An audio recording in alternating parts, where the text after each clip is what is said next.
Hello everyone, welcome to my channel. So guys, आज मैं आपको इस एमएससी सेकंड सेमेस्टर से स्पेक्ट्रोस्कोपी का हम यूनिट 5 से आईएमपी क्वेश्चन देखेंगे। ठीक है, तो फर्स्ट मैं ले रही हूँ इलेक्ट्रॉन डिफ्रैक्शन से scattering intensity vs scattering angle. ठीक है, तो मोस्ट टाइम टॉपिक है, हमेशा एग्जाम में आते रहते हैं, तो इसको आपको अच्छे से कंप्लीट करके जाना है। चैनल पर नए हैं तो प्लीज़ चैनल को सब्सक्राइब कर दीजिएगा, बेल आइकन प्रेस कर दीजिएगा, और एमएससी केमिस्ट्री और सेमेस्टर के नोट्स परचेस करने के लिए आप मुझे व्हाट्सएप पर मैसेज कर सकते हैं। तो चलिए वीडियो को स्टार्ट करते हैं। तो क्या कह रहा है कि स्कैटरिंग इंटेंसिटी और हम स्कैटरिंग एंगल के बारे में देखेंगे। तो क्या कह रहे हैं यहाँ कि इलेक्ट्रॉन डिफ्रैक्शन थ्योरी का अध्ययन करने के लिए द्विपरमाणुक मॉलिक्यूल यानी AB पर स्टडी करें। ठीक है, यहाँ पर हमको दो एटम वाले मॉलिक्यूल का नाम क्या है, AB पर स्टडी करनी है। ठीक है, अब इसमें क्या है, एटम A मूल बिंदु पर और B उससे कुछ दूरी पर स्थित है। यहाँ पर देखेंगे मूल बिंदु A है और जो B है वो थोड़ा दूरी पर है। ठीक है, आया समझ में। अब क्या कह रहा है कि मॉलिक्यूल AB का अभिविन्यास कोण A और थीटा द्वारा निर्देशित किया गया है। ठीक है, ये थीटा द्वारा निर्देशित किया गया है। अशोभनीय इलेक्ट्रॉन किरण Y अक्ष के समांतर प्रवेश करती है और विवर्तन कोण ये क्या है, P है, P है शायद।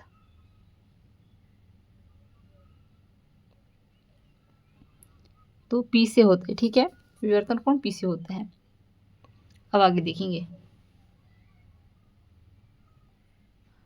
देखेंगे तो क्या है कि वेव स्कैटरेड A और B के बीच हस्तक्षेप यात्रा पक्षों की लंबाई के बीच के अंतर पर निर्भर करता है।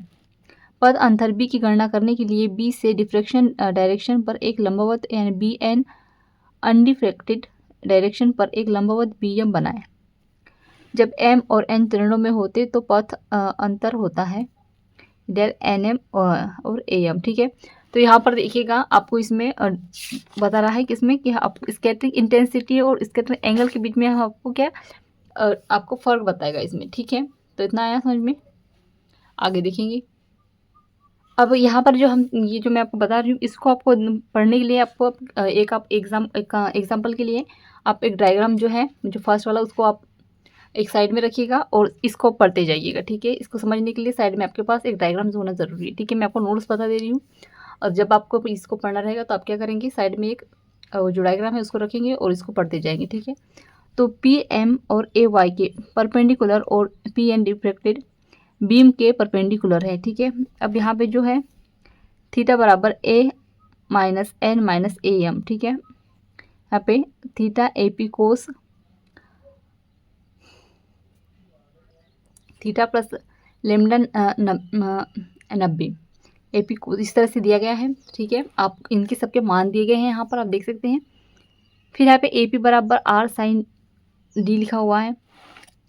फिर यहाँ पर आएंगे तो यहाँ पर डेल बराबर R sine D cos theta और ये एंगल दिया गया है 90 अंश का। फिर R sine D cos 90 angle का। ठीक है, इस तरह से दिए गए हैं, तो आप इसको याद कर लेंगे। उसके बाद में जब इसका फॉर्मूला जो दिया गया है वो कॉस थीटा दिया गया है। ठीक है, del R sine A cos 90 theta plus angle दिया गया है कॉस 90 थीटा। फॉर्मूला है कॉस 90 थीटा का बराबर साइन। ठीक है, तो इसका जो फॉर्मूले दिए गए हैं इन फॉर्मूलों को आपको याद करना है और वहाँ पर जब एग्जाम में आएगा तो आपको लिख कर आना है। अब आगे कह रहा है कि स्कैटरेड वेव के बीच में अंतर 2 पाई लेमडा डेल है। एटम A और B को समान मानने पर P पर परिणामी आयाम है A बराबर A plus AE 2 pi I del lambda. A बराबर A naught 1 plus E square pi IS lambda theta और ये लेमडा। जहाँ A परमाणु इलेक्ट्रॉन डिफ्रैक्शन का कारण बनते परमाणु के परमाणु आवेश पर निर्भर करता है। विकिरण की तीव्रता आयन के वर्ग के समानुपाती होता है, तो A बराबर ये स्क्वायर है। ठीक है, फिर यहाँ पर इसके बदले में आप ये लिख सकते हैं। ठीक है, 2 और इसका जो मान है आप ये लिख सकते हैं। ठीक है, अब फॉर्मूला रखना है आपको इसमें, तो A plus E minus A plus E यहाँ आई थीटा और बराबर 2 1 प्लस कॉस थीटा दिया गया है। ठीक है, the diffraction element of solid in sin d DAD angle and a total solid angle is 4 pi. Thus a average scattering intensity is given ये AV for AZ upon 4 पाई। तो इस तरह से दिया गया है, ठीक है। तो यहाँ पे जो है हमारा टॉपिक एंड होता है। सो आई होप आपको अच्छे समझ में आ गए होंगे नोट्स। सो प्लीज़ चैनल को सब्सक्राइब कर दीजिएगा, बेल आइकन प्रेस कर दीजिएगा और कमेंट में जरूर बताइएगा आपको ये नोट्स कैसे लगे। और एमएससी केमिस्ट्री और सेमेस्टर के नोट्स परचेज करके अपने व्हाट्सएप मैसेज कर सकते हैं। Thank you.